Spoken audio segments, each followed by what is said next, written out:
Hello friends, welcome to my channel Data Making. I am starting a new video series called Django Tutorials for Beginners. In this series, we are going to see all about Django. Okay, what is Django? Django is a web framework. Okay, we'll understand deeply about Django and web application and other stuff. Django is a high-level Python web framework that encourages rapid web development and clean programming. Okay, so basically, if people who are not aware about web application, I will give a quick introduction in a minute. Okay, so Django is a Python based free and open source web framework that follows model template view architecture pattern. So it follows the MVT pattern. Okay, it's not model view control, it is model view template pattern. Okay, so it's actually gives you a fast development, and it gives a lot of security features, and it is also scalable. Okay, so that's a quick about Django. So if people who are not in web development or new to the web development will just understand what is web application. Okay, so because then only you will understand the actually the features or advantage of Django. Okay, what it gives for web development for easy development process. Okay, so basically, what is web application? So a web application is a piece of software which can be accessed from accessed by user from browser. Okay, if you ask me what is browser, browser is an application that is used to access the internet. Okay, so technically speaking, web application is hosted on the web server. Okay, so web application will be hosted on the web server, and web client or the client side user will be accessing the web application from the server. Okay, so we'll be using the interaction between or communication between web server and a web client, actually done through the HTTP protocol. This is a commonly used protocol called HTTP. Okay, in general, if you want to communicate between two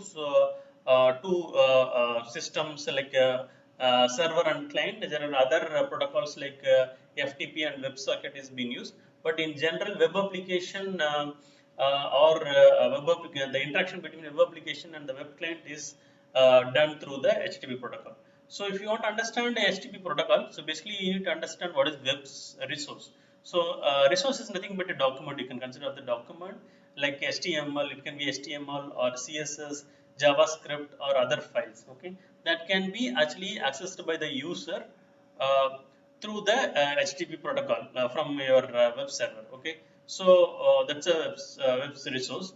Okay, so your document in your web server, right? So how it can be identified is using a unique identifier, basically called URL. So if you have a URL something like, right? So HTTP HTTPS colon slash slash followed by the host name or the server name, the web server name, and then followed by you have this pattern. Okay, so you have a slash underscore p slash underscore donates.html. So okay, this is the document you are requesting if you are hitting this URL from browser.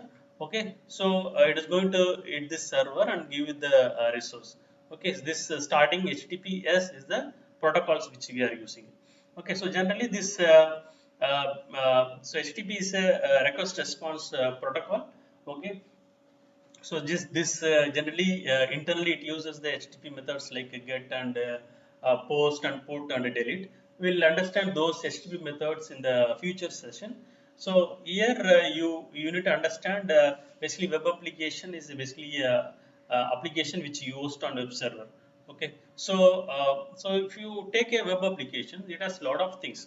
Okay, so example, if you go to website, right? So earlier when we started with this web application, so it is all static pages. So the web application, the content may be a static or dynamic. Static is nothing but you just have like you can kind of a PDF, or it can be a normal text information which is put it on the HTML. You will have a static HTML which will just show you the what it has been statically available. Okay, so other is basically dynamic content. Okay, so basically whenever you request any content, okay, so it is going to dynamically generate the data and give it to you the browser. Okay, so two type of websites you have it in web application. So if you take example of say to give more example, so basically a web application like say e-commerce web application, e-commerce site or e-commerce web application. So you will have a lot of modules, like you will have user module, and you will have admin module, you will have product module, you will have payment module. There are many things, right? So all this, if you want to develop a complex web application or website to do the e-commerce business, so you need actually a framework, because uh, if you want to do everything by scratch, it will take a lot of time, it will consume a lot of resource for you, and it will take time. So to make the development easy, the framework like Django as giving you a lot of components which will help you to develop this complex application in easy manner as well as in faster manner. Okay, so that's the main use of Django. So if you want to understand a little bit about the history of web application, you can just go to this link. It has given a good amount of information. So basically, early so web application basically evolved from static web pages to interactive web applications or web apps, like you see in the recent days.